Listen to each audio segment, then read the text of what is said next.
Estás disfrutando de la programación de Nuevo Tiempo Honduras, llevando esperanza.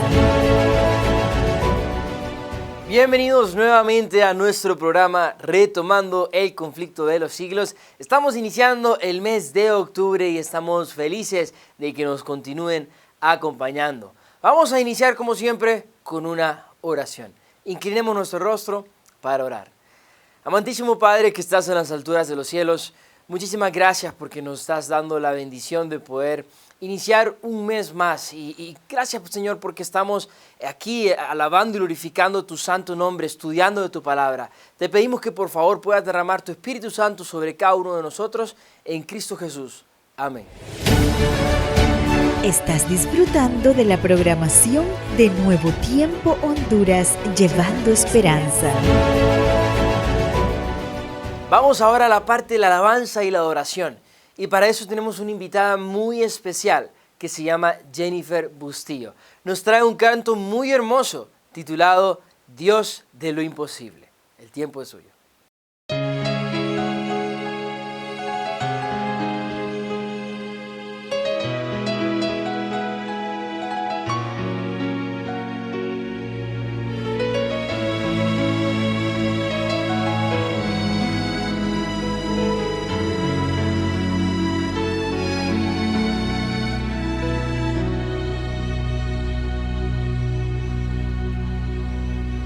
Mi Dios es el Dios de lo imposible,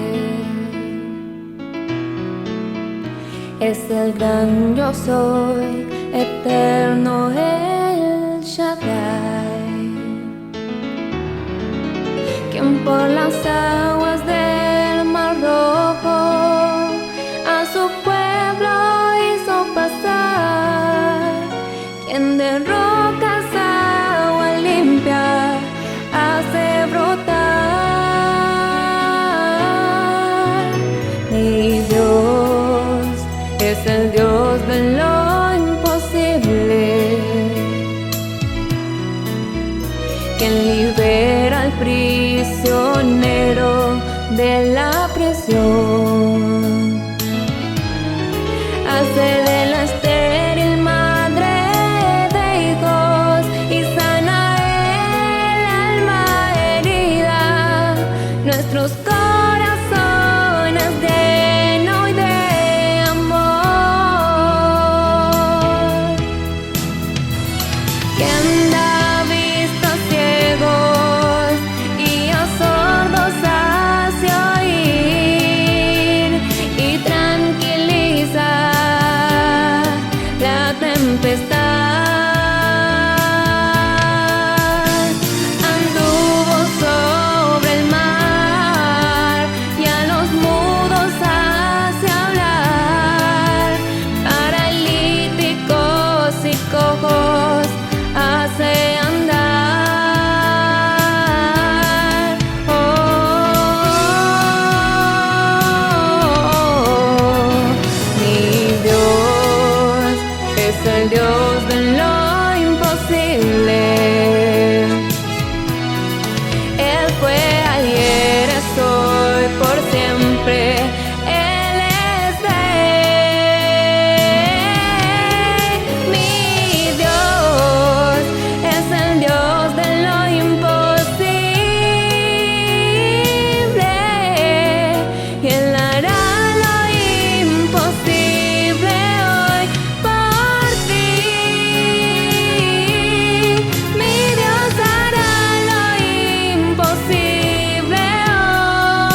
Muchísimas gracias, Jennifer, por ese hermoso canto.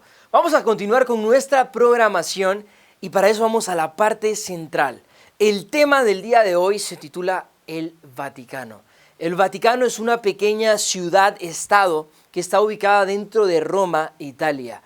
Es el hogar del Papa y también es la sede de la Iglesia Católica Romana. Y no solo eso, posee un tesoro de arquitectura y arte.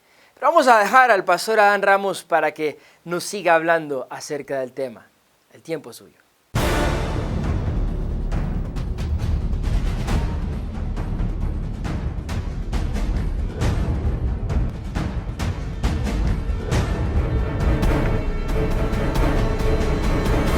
Aquí comienza su programa, Retomando el Conflicto de los Siglos.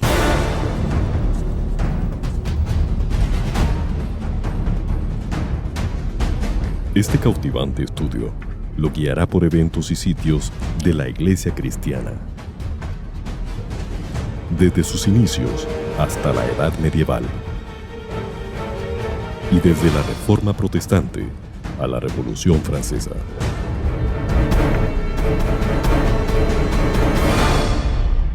Con ustedes, el pastor Adán Ramos.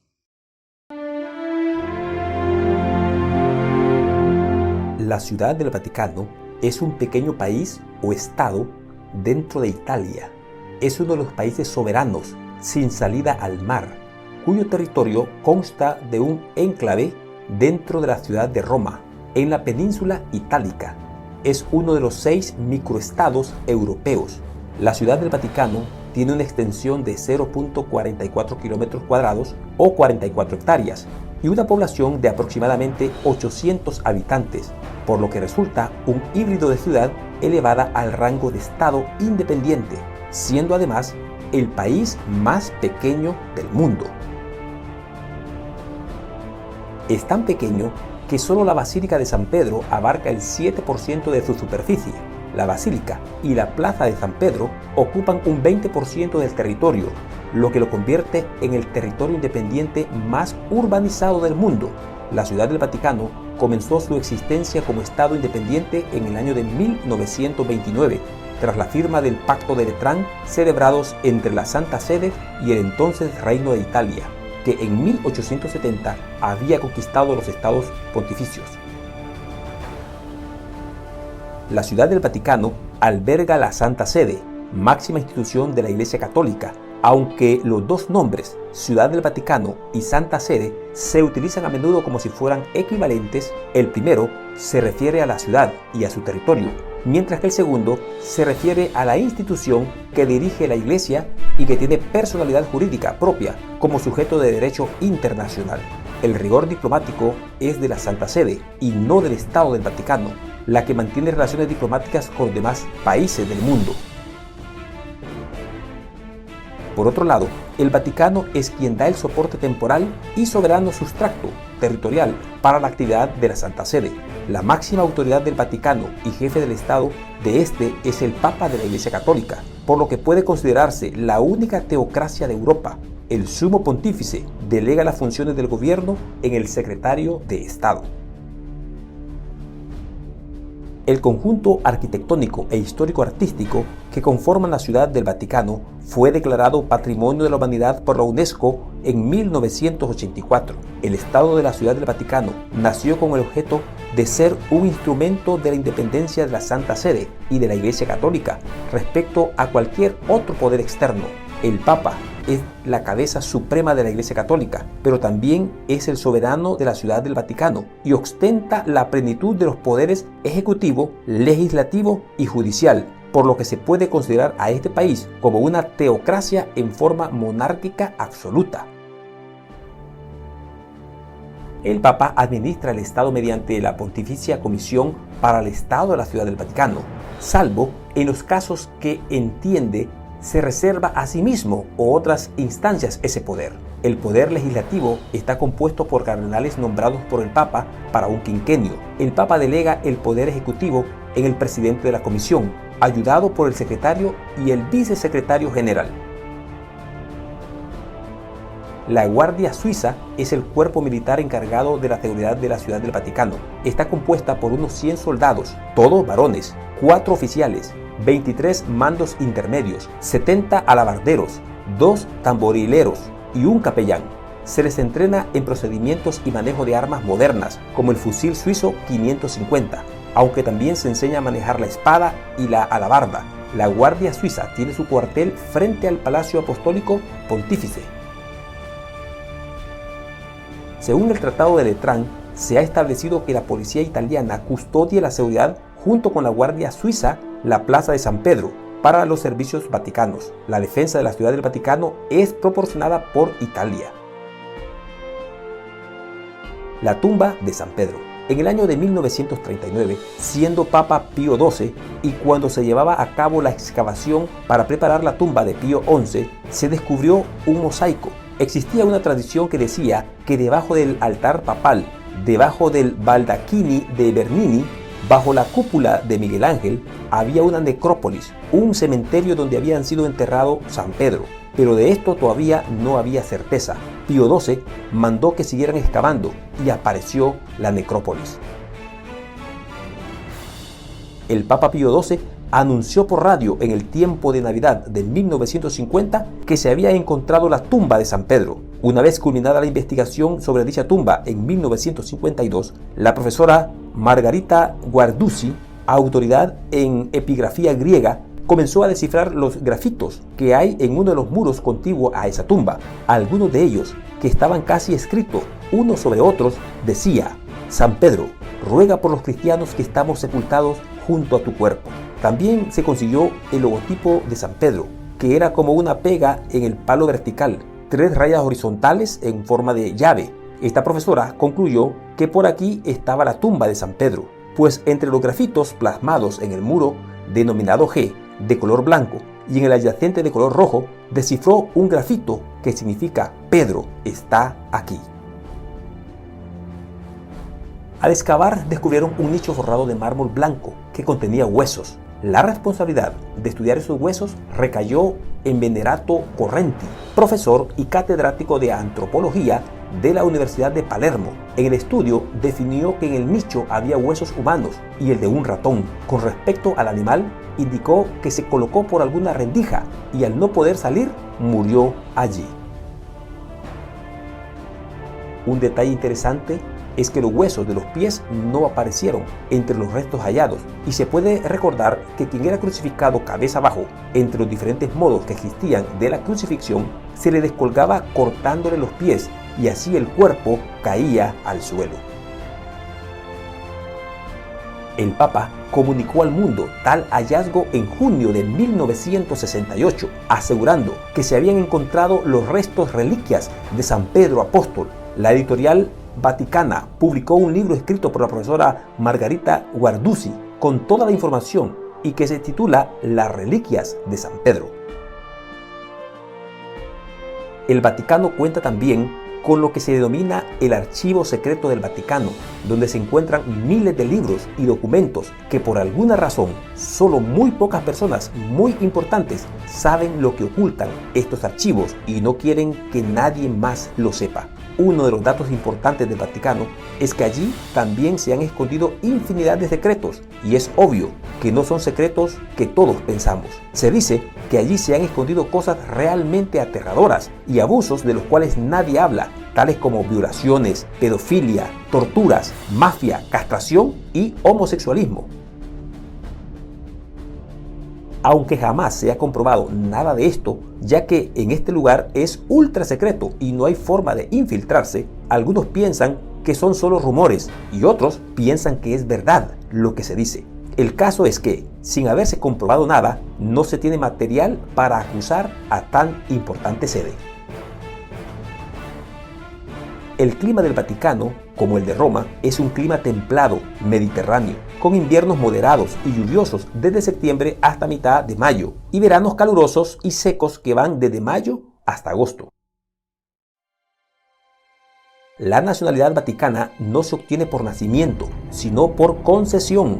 Es la única en este tipo. Son ciudadanos de nacionalidades vaticanas todos los diplomáticos empleados en la misión diplomática, como las embajadas vaticanas de todo el mundo y aquellas personas que ejercen funciones para el Estado de la ciudad.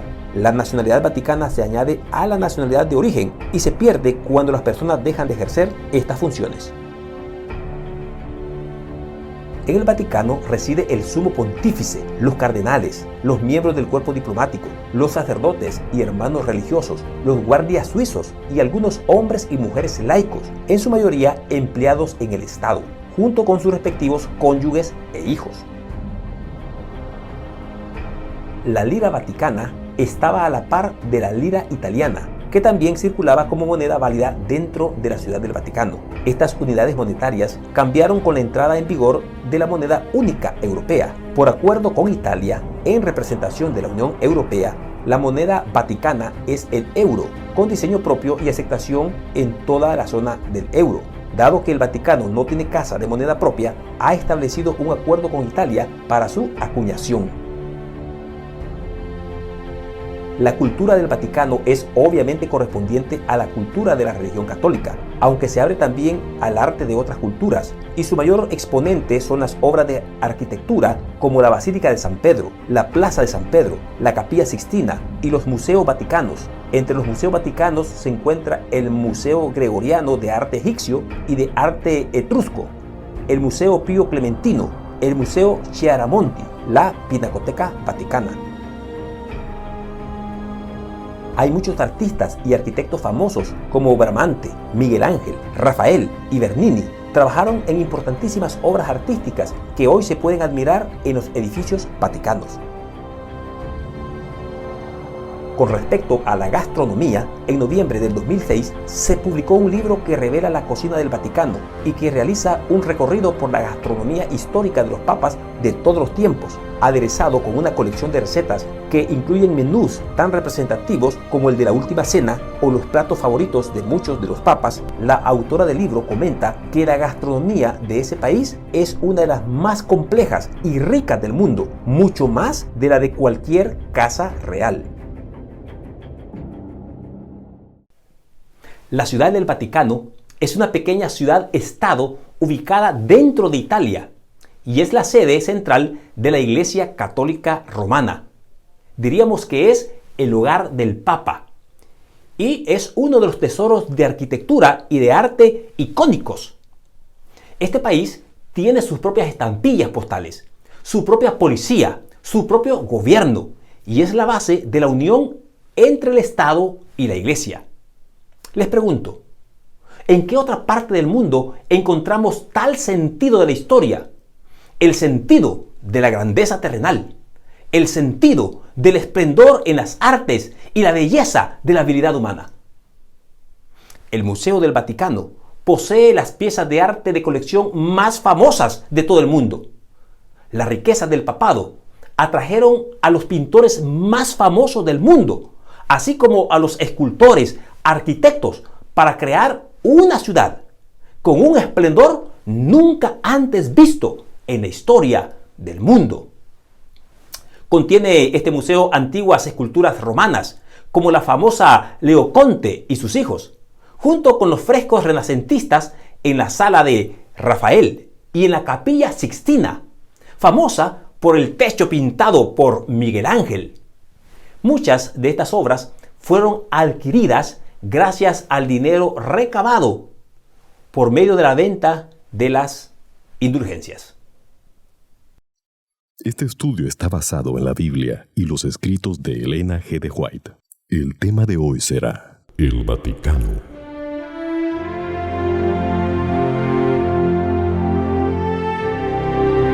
¿Cómo fue predicha en las Sagradas Escrituras la gran apostasía? De acuerdo a 2 Tesalonicenses 2, 3, 4 y 7 nos dice: nadie os engañe de ninguna manera, pues no vendrá sin que antes venga la apostasía y se manifieste el hombre de pecado, el hijo de perdición, el cual se opone y se levanta contra todo lo que se llama Dios o es objeto de culto, tanto que se sienta en el templo de Dios como Dios haciéndose pasar por Dios. Ya está en acción el misterio de la iniquidad, solo que hay quien al presente lo detiene, hasta que él a su vez sea quitado de en medio. ¿Cuándo comenzó esta apostasía? La verdad comenzó desde los días de los apóstoles, ya que en el mismo tiempo del apóstol Pablo, él vio cómo se introducían en la iglesia errores que prepararían el camino para el desarrollo del papado. ¿Qué le sucedió a la iglesia cuando cesaron las persecuciones romanas? Bien, en vista de esto, Satanás se propuso oponerse ahora con mayor éxito al gobierno de Dios, pero usando una estrategia diferente. Ahora iba a implantar su bandera en la iglesia de Cristo. Si bien pudiese engañar a los discípulos de Cristo e inducirlos a ofender a Dios, entonces decaería su resistencia y su fuerza y su estabilidad, y ellos mismos vendrían a ser presa fácil para él. Por eso, el gran adversario se esforzó entonces por obtener con artificios lo que no logró conseguir por la violencia. ¿Y qué hizo? Cesó la persecución y esta fue reemplazada por las peligrosas seducciones de la prosperidad temporal y del honor mundano. Los idólatras fueron inducidos a aceptar parte de la fe cristiana, a la par que rechazaban otras verdades esenciales. Profesaban aceptar a Jesús como el Hijo de Dios y creer en su muerte y también creer en su resurrección. Pero no eran convencidos de pecado ni sentían necesidad de arrepentirse o de cambiar de corazón. Había algunos que habían hecho algunas concesiones y propusieron que los cristianos también debían hacer sus propias concesiones para que todos pudiesen unirse en un terreno común de la fe que es en Cristo Jesús. La iglesia se vio entonces en gravísimo peligro y en comparación con la cárcel y con las torturas y el fuego y la espada, estos más bien eran una bendición. Algunos cristianos, sin embargo, decidieron permanecer firmes, declarando que no podían transigir. Otros se declararon dispuestos a ceder o a modificar algunos de sus puntos de confesión de fe y de unirse con aquellos que habían aceptado parte del cristianismo, insistiendo en que con ello podrían llevarlos a una conversión más completa y eficaz a Jesús. Realmente fue un tiempo de profunda angustia para los verdaderos discípulos de Cristo. Bajo el manto de un cristianismo falso, Satanás se estaba introduciendo en la iglesia para corromper la fe de los creyentes y apartarlos así de la palabra de la verdad. ¿Qué evento significante facilitó la introducción de la apostasía en la iglesia cristiana primitiva? Pues bien, la conversión nominal de Constantino, el emperador romano, a principios del siglo IV, causó gran regocijo. Y el mundo, disfrazado con capa de rectitud, se introdujo en la iglesia. Desde entonces, la obra de corrección progresó rápidamente. El paganismo, que parecía haber sido vencido, en realidad vino a ser vencedor. Su espíritu dominó a toda la iglesia. Sus doctrinas, sus ceremonias y supersticiones se incorporaron a la fe y al culto de aquellos que profesaban ser discípulos de Cristo Jesús. ¿Cuál fue el resultado de este compromiso entre el paganismo y del cristianismo? Pues bien, la mayoría de los cristianos consintieron a fin de arriar su bandera y se realizó la unión del cristianismo con el paganismo. Aunque los adoradores de los ídolos profesaban haberse convertido y unido con la iglesia, en realidad seguían aferrándose a su idolatría y solo habían cambiado los objetos de su culto por imágenes de Jesús y hasta de los apóstoles y de la Virgen María y de los santos. La levadura de la idolatría se introducía poco a poco en la iglesia y así prosiguió su funesta obra. Doctrinas falsas, ritos, supersticiones y ceremonias idolátricas se incorporaron en la fe y en el culto cristiano. Al unirse los discípulos de Cristo con los idólatras, la religión cristiana se corrompió y la iglesia perdió su pureza y su fuerza. Hubo, sin embargo, creyentes que no se dejaron extraviar por estos engaños y adorando solo a Dios, decidieron mantenerse fieles al autor de la vida. ¿Cuáles son algunas de las doctrinas falsas que surgieron como resultado de esta apostasía? Este acuerdo entre el paganismo y el cristianismo dio como resultado el desarrollo del hombre de pecado, que había sido predicho en la profecía, como oponiéndose a Dios y ensalzándose a sí mismo sobre Dios. Este gigantesco sistema de religión falsa es una obra del poder de Satanás. Es un monumento de sus esfuerzos para sentarse él en el trono y reinar sobre la tierra, según su voluntad. Una de las principales doctrinas del romanismo enseña que el obispo de Roma es la cabeza visible de la Iglesia Universal de Cristo y que fue investido de suprema autoridad sobre los obispos y los pastores de todas partes del mundo. Aún más, al Papa se le ha dado los títulos propios de la divinidad.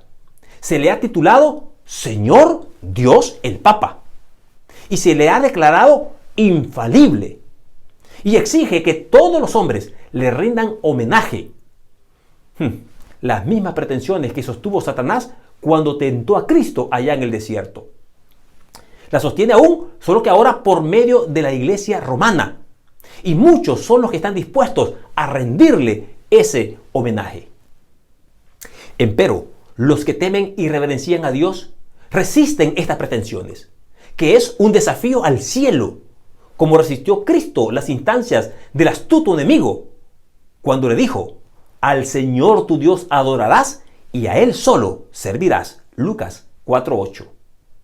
Dios no ha hecho alusión alguna en su palabra de que Él le haya elegido a un hombre para que éste sea la cabeza visible de la iglesia. La doctrina de la supremacía papal se opone abiertamente a las enseñanzas de las Sagradas Escrituras.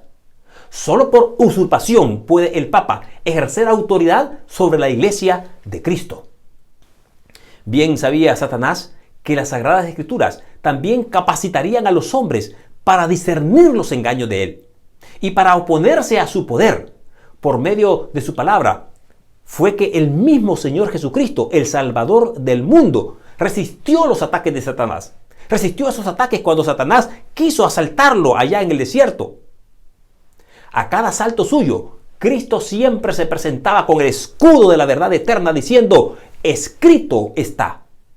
A cada sugestión del adversario oponía él la sabiduría y el poder de la palabra de Dios. Todo esto para mantener su poder sobre los hombres y establecer la autoridad del usurpador papal. Satanás necesita que ellos ignoren las Sagradas Escrituras. La Biblia ensalza a Dios y coloca a los hombres, seres finitos, en su verdadero sitio. Por consiguiente, hay que esconder y suprimir las verdades de la palabra de Dios. Y esta fue la lógica que adoptó la iglesia romanista. Por centenares de años fue prohibida la circulación de la Biblia.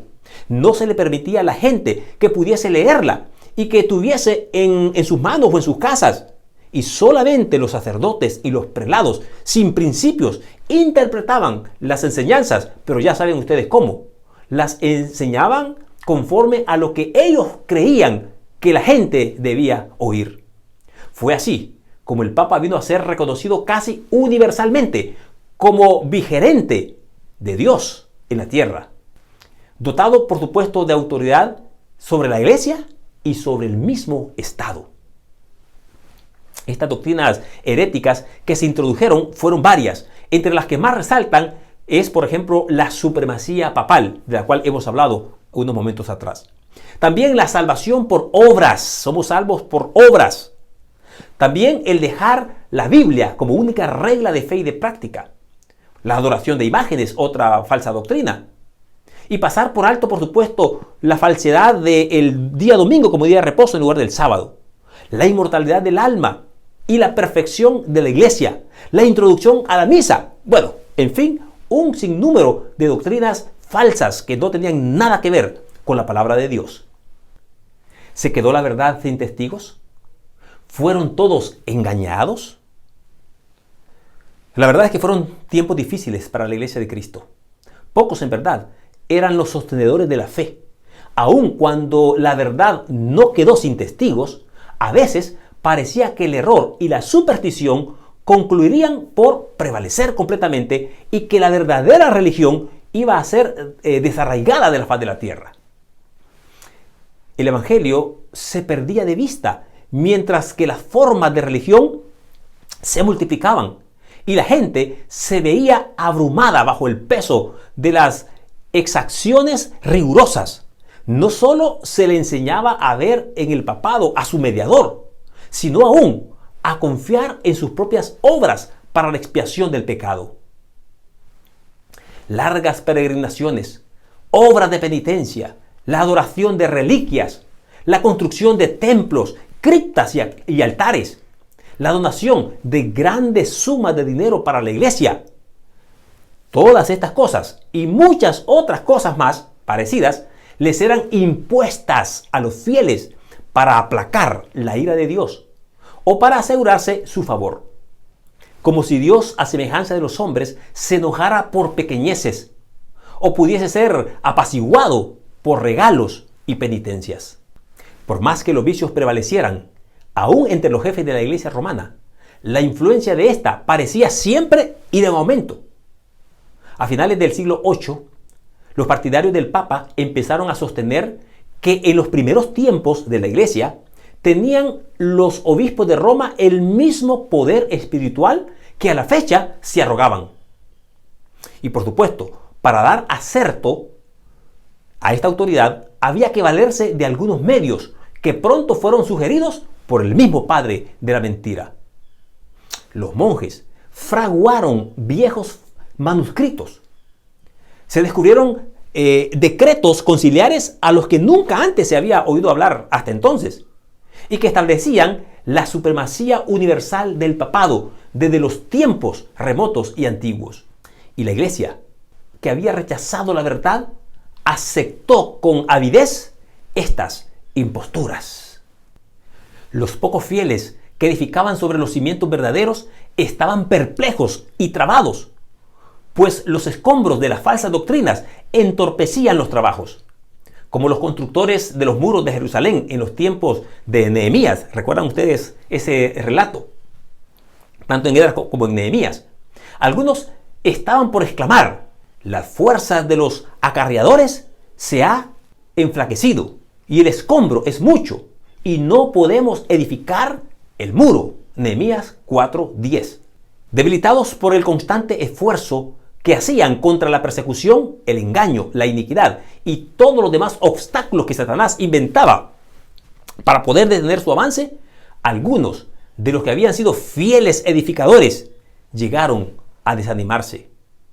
Y por amor a la paz y a la seguridad de sus propiedades y de sus vidas, se apartaron del fundamento verdadero. Sin embargo, otros, sin dejarse desalentar por la oposición de sus enemigos, declararon sin temor: no temáis delante de ellos, acordaos del Señor grande y terrible. Nehemías 4:14. Y cada uno de los que trabajaban tenía la espada ceñida. Efesios 6:17. En todo tiempo, el mismo espíritu de odio y de oposición a la verdad inspiró a los enemigos de Dios. Y los siervos de él necesitaron la misma vigilancia y fidelidad. Las palabras de Cristo a sus primeros discípulos se aplicarán a cuantos le sigan hasta el final de los tiempos. Y lo que os digo a vosotros, a todos os digo: velad. Las tinieblas parecían hacerse más densas. La adoración a las imágenes se hizo más general. Se le encendían velas y se le ofrecían oraciones a los santos. Llegaron a prevalecer las costumbres más absurdas y supersticiosas. Los espíritus estaban tan completamente dominados por la superstición que la razón misma parecía haber perdido su poder. Mientras que, por otro lado, los sacerdotes y los obispos eran amantes de los placeres sensuales y corrompidos, solo podía esperarse del pueblo, que acudía a ellos en busca de una dirección espiritual, que siguieran sumidos en la ignorancia y en sus propios vicios. Las pretensiones papales dieron otro paso más cuando en el siglo XI el Papa Gregorio VII proclamó la perfección de la Iglesia romana.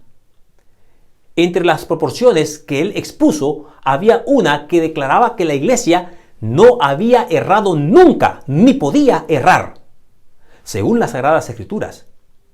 Pero las pruebas de las Escrituras faltaban para poder apoyar este acierto. El altivo pontífice reclamaba delante de sí el derecho de deponer emperadores y declaraba que ninguna sentencia pronunciada por él podía ser revocada por hombre alguno, porque él tenía la prerrogativa de revocar las decisiones de todos los demás. El modo como él trató al emperador alemán Enrique IV es apenas un pequeño ejemplo del carácter tirano de este abogado de la infalibilidad papal. Por haber intentado desobedecer la autoridad papal, dicho monarca fue excomulgado y destronado. Aterrorizado ante la deserción de sus propios principios, que por orden papal fueron investidos a rebelarse contra él, no le quedó otra alternativa a Enrique.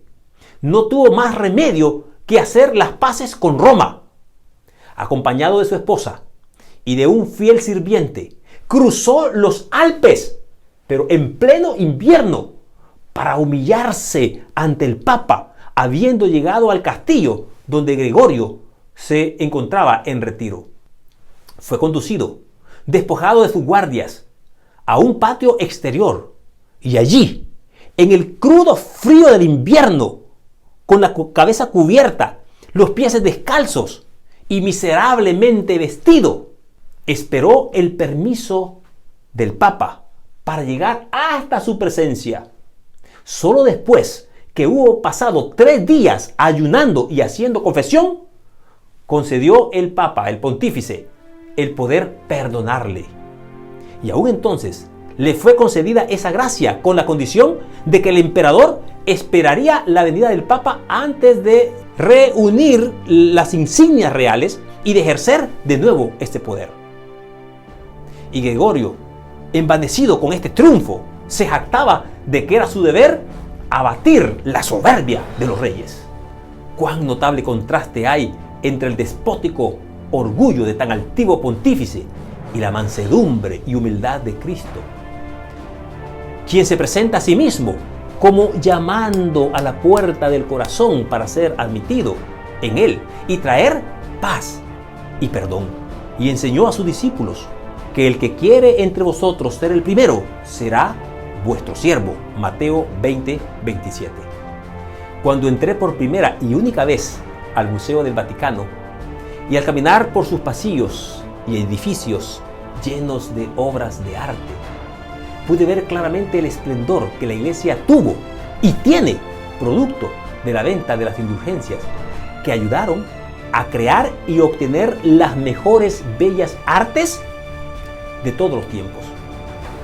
Este museo es un reflejo pálido de la impresionante belleza y el esplendor que tuvo el Imperio Romano y que de alguna manera fue traspasado a la Iglesia romana. Solo me imagino cuán impactante debió ser para la mente de los no creyentes toda esta riqueza de gloria. Ha de ser muy importante también reconocer quién es la figura central de las artes y las pinturas que ahí se exhiben. También es importante saber cómo se visualiza a Dios el Padre, a Jesús y a María en esas pinturas. En las artes encontramos evidencia de los errores doctrinales enlistados arriba. Es tan fácil identificar cómo es que el paganismo se logró incorporar dentro de las artes. Hoy quiero decidir que mi amor y mi lealtad por Cristo están por encima de estas cosas mundanales. No debo y no quiero transigir la verdad por el error. No debo y no quiero cambiar la verdad por aquellas cosas que me producen más comodidad y placer. Que Dios me ayude a ser fiel a Él y que nos ayude a ti y a mí alcanzar la corona de gloria. No hay nada en este mundo por la cual podamos cambiar las promesas que Dios nos ha dado por los goces temporales de esta tierra. Por eso quiero invitarte a ti a tomar también tu decisión para ser fieles a la verdad. En los tiempos finales, la Biblia nunca habla de que el rebaño de Dios era grande y numeroso. Siempre habló de ese pequeño rebaño, humilde, pero fiel al Señor. Que seas tú también ese pequeño rebaño, que seas parte de ese pequeño rebaño, que es fiel al Señor, porque cuando los tiempos se pongan más complejos, más difíciles, ahí sabremos realmente de qué estamos hechos. Ahí sabremos cuál es la verdad. No todo aquel que me dice, dijo Jesús, Señor, Señor, entrará al reino de los cielos, sino el que hace la voluntad de mi Padre. Que tú seas uno de estos fieles discípulos de Jesús. Oremos. Padre que estás en los cielos, no cabe duda que vivimos tiempos de prosperidad, y voy a poner esto entre paréntesis, de prosperidad material, de prosperidad mundanal. La iglesia hoy se mueve como quiere, pero es en este tiempo de libertad donde debemos enfocarnos claramente que tú demandas de nosotros fidelidad en todas las cosas, a no transigir con el pecado, a no arriar la bandera de la verdad, cambiándola por las falsas doctrinas que hoy imperan o que son más populares que las nuestras. Ayúdanos a ser fieles a ti, Señor, y a tu palabra, para que cuando los tiempos se pongan cada vez más difíciles y tengamos que tomar la decisión correcta, lo haremos en favor de Cristo y de su verdad. Gracias por eso, Padre. Ayuda nuestra flaqueza, ayuda nuestra debilidad, dale fortaleza para poder ser fieles a ti en todo momento. Lo pedimos y lo rogamos en el nombre de Jesús. Amén. Bien, mis queridos amigos, hermanos, este ha sido su programa de hoy, retomando el conflicto de los siglos. Pero les animamos a seguir de cerca nuestro próximo capítulo, cuando estaremos dando un episodio más de Retomando el conflicto de los siglos. Dios les bendiga y les esperamos en nuestro próximo capítulo. Recuerden, todos los primeros miércoles de cada mes estamos ahí en sintonía con Retomando el conflicto de los siglos. Dios los bendiga, pásela bien. Estás disfrutando de la programación de Nuevo Tiempo Honduras, llevando esperanza. Hemos llegado al final de nuestro programa y queremos agradecerle a todas las personas que estuvieron sintonizándonos. Queremos agradecerle a nuestro querido pastor Adán Ramos por ese increíble repaso, y queremos invitarlos también a nuestro próximo programa, el primer miércoles de cada mes. Bendiciones. Estás disfrutando de la programación de Nuevo Tiempo Honduras, llevando esperanza.